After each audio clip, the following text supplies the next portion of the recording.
भाई हम लोग आज जो पढ़ रहे हैं वो है टोटली रिफ्लेक्टिंग प्रिज्म के बारे में। प्रिज्म हमें मालूम है कि प्रिज्म क्या चीज़ होती है, तो हम लोग यहाँ पे एक स्पेशल शेप प्रिज्म की बात कर रहे हैं जो कि राइट एंगल्ड है और आइसोस्केल्ड भी है। तो टोटली रिफ्लेक्टिंग प्रिज्म को हम लोग क्या बोलते हैं? Totally reflecting prism. Totally reflecting prism का मतलब हुआ कि कुछ उसका शेप कुछ इस तरह से है कि एक एंगल उसके अंदर जरूर है 90 डिग्री का, और तो बाकी के एंगल्स आइसोस्केलस है, और बाकी के जो एंगल्स हैं वो कितने डिग्री के हैं? 45 डिग्रीज के। अब हम लोग क्या करने वाले हैं, इन्हीं एंगल्स को, इसी प्रिज्म को हम लोग अलग अलग तरह से रोटेट करेंगे। हमारे ऑब्जेक्ट का डिस्टेंस या हमारे ऑब्जेक्ट की जगह बार बार चेंज करेंगे।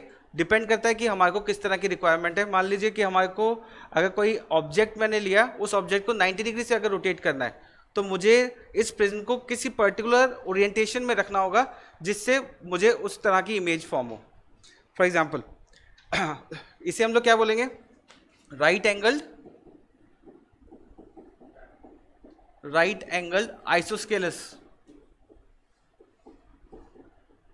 प्रिज्म कहते हैं, जिससे हम लोग ये सारी चीज़ें, ये रिफ्लेक्टिंग अलग अलग इमेजेस जो फॉर्म कर रहे हैं वो फाइंड कर सकते हैं। फॉर एग्जाम्पल जैसे मुझे रोटेट करना है, फर्स्ट केस में ले लेता हूँ, टू रोटेट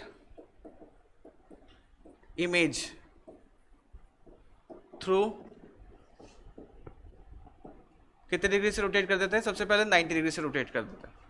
अब 90 डिग्री से रोटेट करने के लिए मैंने इस प्रिज्म को कुछ इस तरह से रखा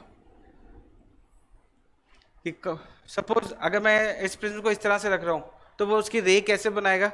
हमें मालूम है कि कोई भी रे, मैंने यहाँ पे ये ऑब्जेक्ट बना दिया, अब इस ऑब्जेक्ट से निकलने वाली रेज जो होंगी वो कैसी होंगी? तो मैं यहाँ पे एक स्ट्रेट बना रहा हूँ, स्ट्रेट लाइन बना रहा हूँ। अब रीज़न क्या है स्ट्रेट बनाने का? क्योंकि इस प्रिज्म का जो ये फेस है, जिस फेस को मैं बोल रहा हूँ ए बी, जो ए बी फेस है वो कैसा है? परपेंडिकुलर है, 90 डिग्री है। तो कोई भी रे ऑफ लाइट जब परपेंडिकुलर होती है तो कैसे एंगल ऑफ इंसिडेंस, मैंने कोई भी रे को अगर इस तरह से भेज दूँ, ये रेयर मीडियम मान लेते हैं, ये डेंसर मीडियम, तो कैसे जाएगी? वो स्ट्रेट निकल जाएगी। क्यों? क्योंकि इसमें एंगल ऑफ इंसिडेंस नॉर्मल, अगर आप नॉर्मल ड्रॉ करेंगे तो एंगल ऑफ इंसिडेंस कितना होगा? 0। तो एंगल ऑफ रिफ्लेक्शन भी क्या होना चाहिए उस केस में? इस केस में क्या होगा? 0। रिफ्लेक्टिंग का मतलब वापस से बाउंस बैक अगर हो रही है तो भी उसका पाथ कैसा होगा? वापस से उसी डायरेक्शन में होगा। तो आर की वैल्यू भी क्या बताओगे आप? 0। ठीक है, तो इसका जो फेस है, जो इस कंडीशन को सूट कर रहा है, वो फेस कौन सा है? ए बी, ये वाला फेस है। तो रे ऑफ लाइट जब इसके अंदर से एंटर हुई तो इसने कोई भी एंगल ऑफ इंसिडेंस और एंगल ऑफ रिफ्लेक्शन सेम होने की वजह से कैसे हो गई? वो पाथ सीरीज चली गई। अब ये रे ऑफ लाइट कहाँ पे एंटर हो चुकी है? एक प्रिज्म के अंदर एंटर हो चुकी है। अब आपको क्या करना है ये रे ऑफ लाइट हो सकता है कि बाहर निकल जाए। रिफ्रैक्शन फिनोमेना में हम लोगों ने क्या पढ़ा था कि कभी भी रे ऑफ लाइट जब रेयर मीडियम से डेंसर मीडियम में जाती है तो वो एक पर्टिकुलर किसी एंगल से उसके अंदर डेविएशन आ जाता है, शिफ्ट हो जाती है। अब वो डेविएशन और वो शिफ्टिंग किस वजह से होती है? क्योंकि स्पीड ऑफ लाइट चेंज हो जाती है। यहाँ पे हम लोगों ने एक फिनोमेना और पढ़ा था, TIR, टोटल इंटरनल रिफ्लेक्शन, जिसके लिए कंडीशन क्या थी कि कोई भी रे ऑफ लाइट, देखो ये सारी चीज़ों को समझने के लिए हमारे को एक ये चीज़ पता होनी चाहिए। सपोज कोई भी रे ऑफ लाइट को हमने यहाँ से इंसिडेंट किया तो हमें मालूम है वो रे कैसे चली जाएगी? सीधी। फिर हमने उसको किसी सर्टेन एंगल से इंसिडेंट किया, नॉर्मल ड्रॉ करके हम लोग एंगल ऑफ इंसिडेंस और एंगल ऑफ रिफ्लेक्शन फाइंड कर सकते हैं। तो वो डेविएट हो जाएगी डेंसर से, हम लोग कहाँ पे बना रहे हैं? डेंसर से रेयर मीडियम में। तो रेयर ये क्या है? एंगल ऑफ इंसिडेंस, और ये क्या है? Angle of refraction. हमने इसका एंगल फिर चेंज किया, अब ये वो एंगल है जब रे ऑफ लाइट इस एयर और इस दो मीडियम के इंटरफेस से क्रॉस हो रही है। अगर अब मैंने एंगल ऑफ इंसिडेंस बढ़ाया, इस एंगल को हम लोग बोलते हैं क्रिटिकल एंगल। तो रे ऑफ लाइट रिफ्लेक्ट होकर कहाँ चली गई? इंटरफेस पे। हम लोग इसको डिटेल में नहीं कर रहे हैं क्योंकि हम लोग ये पहले पढ़ चुके हैं। अब आपने क्रिटिकल एंगल से अगर एंगल को थोड़ा सा और बढ़ाया तो उस केस में क्या होगा कि रे ऑफ लाइट उसी मीडियम के अंदर वापस से रिवर्ट हो जाएगी। और यही फिनोमिना, यही प्रिंसिपल किसका है? ऑप्टिकल फाइबर्स का भी है। तो हम लोग यहाँ पे टोटल इंटरनल रिफ्लेक्शन, हमारा जो टॉपिक है वो क्या है? Totally reflecting prism. तो यहाँ पे हम लोग रिफ्लेक्ट करके बता रहे हैं कि रे ऑफ लाइट अंदर ही रहे। ठीक है, तो अब जब रे ऑफ लाइट रेयर से डेंसर मीडियम में जा रही है तो वहां से वापस से रिफ्लेक्ट बैक हो रही है। वो पॉसिबल कब है? जब आपका एंगल ऑफ इंसिडेंस, आपका एंगल ऑफ इंसिडेंस क्या है? ग्रेटर है किससे? क्रिटिकल एंगल से। तभी लाइट उसी मीडियम के अंदर वापस से रिवर्ट होती है। मालूम है ये हमें सभी को? अब कोई भी रे ऑफ लाइट जब इंसिडेंट हुई तो इंसिडेंट होने के बाद मैंने जो ये प्रिज्म लिया है उसका जो एंगल क्रिटिकल एंगल है वो अप्रॉक्सीमेट है 42, 43 या 44 के आसपास। ये ray of light angle of incidence कितना बताया मैंने, क्रिटिकल एंगल कितना है 43 या 44, 45 से कम है।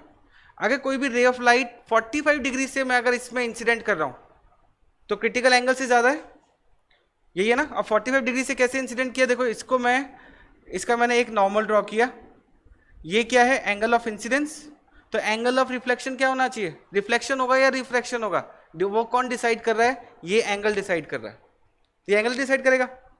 क्रिटिकल एंगल से सर ज्यादा है, मान लेते हैं क्रिटिकल एंगल की वैल्यू है 43 पॉइंट समथिंग या 43.5 मान लेते हैं। अब मेरा यहाँ पे जो एंगल ऑफ इंसिडेंस है वो कितना है बताओ देख के, कितना एंगल है, ये कितना होगा, ये तो 90 हाफ करा आपने, तो ये कितना हो गया 45, तो angle of incidence critical angle से ग्रेटर है, तो इसका मतलब लाइट वापस से उसी मीडियम में बाउंस बैक हो जाएगी, उसी मीडियम में वापस से आ जाएगी। अब जब ये वापस से इसमें गई तो यहाँ पे जाने के बाद क्या होगा, रे ऑफ लाइट इसमें से क्रॉस हो जाएगी, ये भी कैसा है नॉर्मल। अब वापस से सेकंड, ये हमने क्या बना दिया इसका हेड, और ये क्या है टेल तो हो नहीं सकती, फुट बना देते हैं इसका, हेड एंड फुट। तो ये क्या बनाया आपने यहाँ पे, ये हेड बना दिया एच डैश, ये इमेज है, ये ऑब्जेक्ट है। अब ये रे ऑफ लाइट को आपने वापस इंसिडेंट किया इस पे, ये वापस से कैसे इसी तरह से आना चाहिए, यहाँ से आप ये नॉर्मल ड्रॉ कर दोगे तो समझ में आया।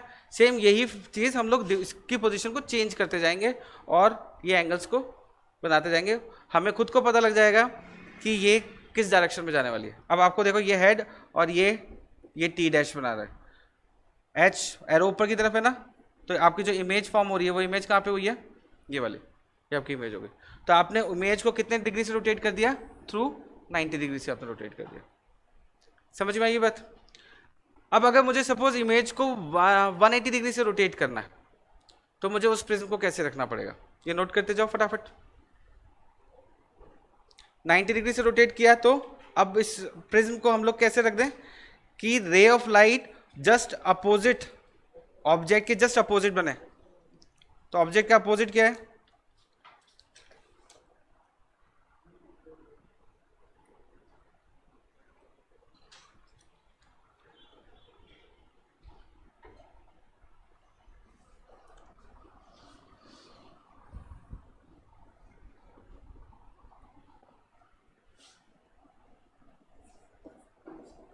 next to rotate image by 180 degrees. अब मुझे 180 डिग्री पे इसको रोटेट करना है, तो प्रिज्म को कैसे रखा जाए वो बहुत इंपॉर्टेंट रोल प्ले करेगा कि हमें प्रिज्म को कैसे रख रहे हैं कि वो 180 डिग्री पे रोटेट हो जाए। बताना, एक करके देखते हैं। सपोज मैंने प्रिज्म को ऐसे रख दिया,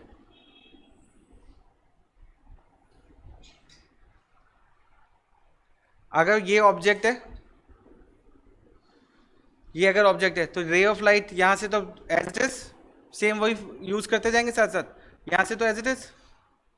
अब यहां से एज इट इज आप फिर क्या करोगे, यहां से नॉर्मल, ये एंगल कितना है 45, 45 है, क्रिटिकल एंगल से ज़्यादा है, क्रिटिकल एंगल से ज़्यादा है, तो ये रे ऑफ कहाँ पे आ गई, इस पॉइंट पे।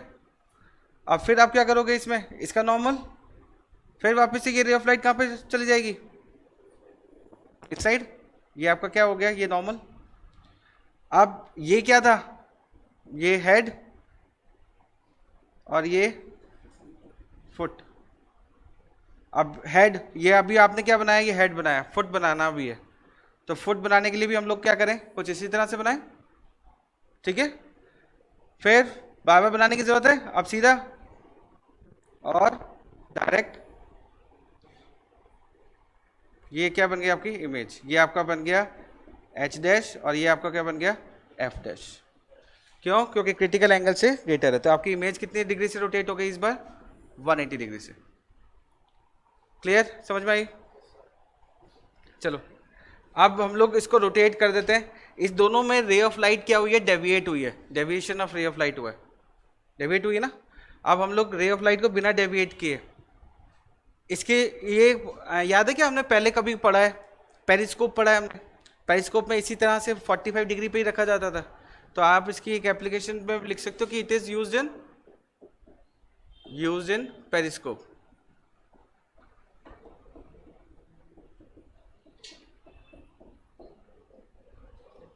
चलो नेक्स्ट थर्ड,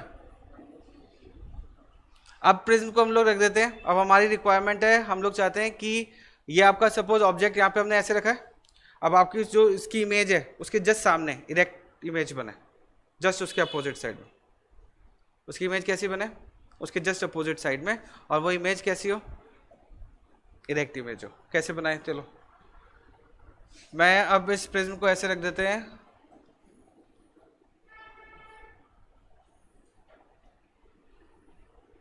इस प्रिज्म को मैंने कुछ इस तरह से रख दिया। ऑब्जेक्ट कहाँ बनाए? ऑब्जेक्ट मैंने यहाँ पे बना दिया, ठीक है। अब देखो इसको इस तरह से किया है तो टोटल इंटरनल रिफ्लेक्शन, ये रे ऑफ लाइट यहाँ से गई, ठीक है। इसने क्या करा होगा? यहाँ पे इसका नॉर्मल ड्रॉ करोगे, इसने कहीं इसको कुछ यहाँ पे मार्क कर दिया होगा। जब यहाँ से मार्क किया, एंगल ऑफ इंसिडेंस, मैं बार बार इसको नहीं बना रहा, ये एंगल ऑफ इंसिडेंस, ये वाला क्या होगा? Angle of reflection. ये कहाँ पे गई होगी? अराउंड यहाँ पे, ठीक है।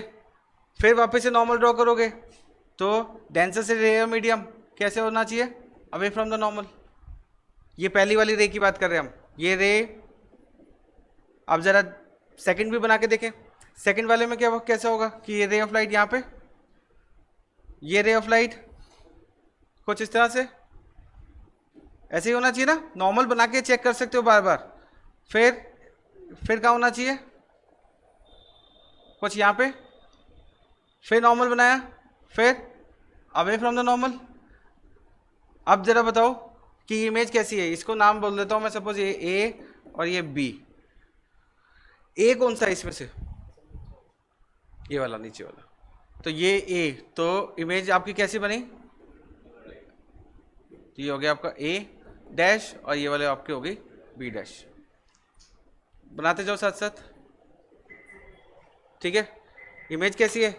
इसे हम लोग क्या बोल देते हैं? इसको बोल देते हैं इरेक्टिंग प्रिज्म कहते हैं,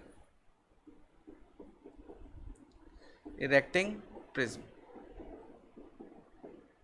अब एक बार बताओ, प्रिज्म से और मिरर में क्या फर्क है?